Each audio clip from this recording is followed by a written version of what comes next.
أعوذ بالله من الشيطان الرجيم. بسم الله الرحمن الرحيم. الحمد لله نحمده ونستعينه ونستغفره ونعوذ بالله من شرور أنفسنا ومن سيئات أعمالنا. من يهده الله فلا مضل له ومن يضلل فلا هادي له. أشهد أن لا إله إلا الله وحده لا شريك له وأشهد أن محمدًا عبده ورسوله. أما بعد. السلام عليكم ورحمة الله وبركاته. Namshukuru Allah subhanahu wa ta'ala na kumtakia rehma na amani kiongozi wetu, mwalimu wetu, kipenzi wetu Bwana Mtume Muhammadin sallallahu alayhi wasallam. Ndugu zangu, tunaendelea na darasa zetu za kabla salati al-isha katika mwezi huu mtukufu wa Ramadhan, tukiwa tunakumbushana fadla na ibada muhimu ambazo sisi kama Waislamu tunatakiwa tuzifanye ndani ya mwezi huu wa Ramadhan. Huu ni mwezi wa Qur'an kama tulivyosema, ni mwezi wa saum, kufunga, ni mwezi wa dua, lakini vile vile ni mwezi wa adh-dhikr, kumdhukuru Allah subhanahu wa ta'ala. Watu wengi miongoni mwetu sisi Waislamu tunachukulia swala la adh-dhikr kwamba ni ibada nyepesi ambayo labda haina uzito mbele ya Allah subhanahu wa ta'ala, au ni maneno tu mtu anatamka mdomoni. Lakini ukweli kabisa, dhikr ni ibada kubwa kuliko ibada zingine zozote ambazo tunazifahamu, kwa sababu dhikr haina mashaka, haina taab, haina maandalizi, haihitaji pesa. Basi mtu anaweza kuona kwamba ni ibada nyepesi, lakini ni ibada rahisi ambayo kila mtu anaweza kaifanya. Yani haihitaji juhudi ya nguvu wala haihitaji juhudi ya mali, bali inahitaji wewe tu kuwa na ulimi wenye rutba wa kumdhukuru Allah subhanahu wa ta'ala kila mara. Na huu mwezi wa Ramadhani tunapokithirisha kufanya ibada ya dhikr, fadhila zake ni kubwa kuliko unavyofanya katika miezi mingine. Kwa hiyo ndio maudhui nimezungumza kwa dakika 10 inshallah kuhusiana na dhikri katika Qur'an na Sunna na kauli za salaf na wanachuoni waliotangulia. Allah subhanahu wa ta'ala anasema katika surati al-Ahzab, ya ayyuhalladhina amanu udhkuru Allaha dhikran kathira, enyi mlioamini mtajeni Mwenyezi Mungu utajo wa wingi, mtajeni Mwenyezi Mungu kwa wingi.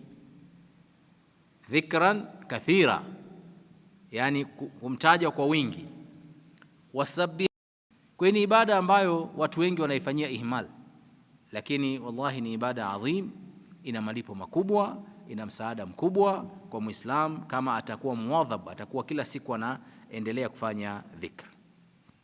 Fadhila za dhikri katika sunna, hadithi ya Mtume sallallahu alaihi wasallam muhimu sana, ipokewa na Muadh ibn Jabal.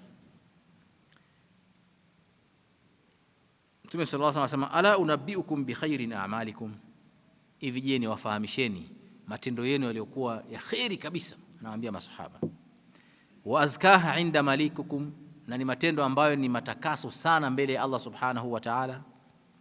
Wa arfa'aha fi darajatikum, na ni matendo ambayo yanakunyanyua wewe katika daraja za juu kabisa. Wa khairul lakum min infaqi dhahabi wal waraq, na ni bora zaidi kuliko mtu kutoa dhahabu na noti na pesa. Yani haya matendo ni bora kuliko kutoa pesa. Wa khairun lakum min an talqaw aduwakum, na ni bora kwenu kuliko kukabiliana na adui wako. Fatadribu a'naqahum wa yadribuna a'naqakum, mkawakata vichwa vyao na wale wengine wakakata vichwa vyako. Yani kuliko jihad fi sabilillah, tendo zuri kuliko yote haya, kuliko jihad fi sabilillah. Maswahaba wakasemaje? Qalu bala ya Rasulullah, tufahamishe hiyo amal gani kubwa hiyo ambayo imeshinda ibada zote hizo? Akasema dhikrullahi ta'ala. Subhanallah, ni kumtaja Mwenyezi Mungu aliyotakasika. Ni ibada kubwa kuliko zote hizi ambazo tumezitaja, kuliko mtu kutoa sadaka, kutoa pesa, kwenda kwenye jihadi, kwenda kwenye nini. Akakaa akamkumbuka Mwenyezi Mungu, akamtaja Mwenyezi Mungu, katika akiwa peke yake, akiwa na watu, almuhimu akamtaja katika sehemu yoyote. Hiyo ni fadhila kubwa ya ibada hii ya dhikr. Hadithi nyingine ya Muadh ibn Jabal anasema, siku moja Mtume sallallahu alaihi wasallam aliniita, ya Muadh, nikasema labbaik ya Rasul Allah. Qala inni uhibbuk. Fikiria, anamwambia maneno haya ni Mtume sallallahu alaihi wasallam, anamwambia Muadh ibn Jabal, mimi nakupenda Muadh. Muadh akasema, wa ana wallahi, na mimi vile vile nakupenda ya Rasul Allah. Qal, Mtume akamwambia, ala uallimuka kalimatin, kwa nini sikufundisha maneno machache, taquluha fi duburi kulli salatik, ambayo utayazungumza maneno haya katika baada ya kila swala yako, kisha swali sema maneno hayo. Qultu na'am ya Rasul Allah, nikamwambia nifundishe Mtume wa Mwenyezi Mungu. Qala qul, Mtume sallallahu alaihi wasallam akasema, sema Allahumma a'inni ala dhikrik, ewe Mwenyezi Mungu nisaidie mimi kukudhukuru, kukutaja, nisaidie niwe na kutaja kwa wingi, wa shukrik, na kukushukuru kwa neema mbalimbali ambazo umenipa, wa husni ibadatik, na kukufanyia ibada iliyokuwa njema zaidi.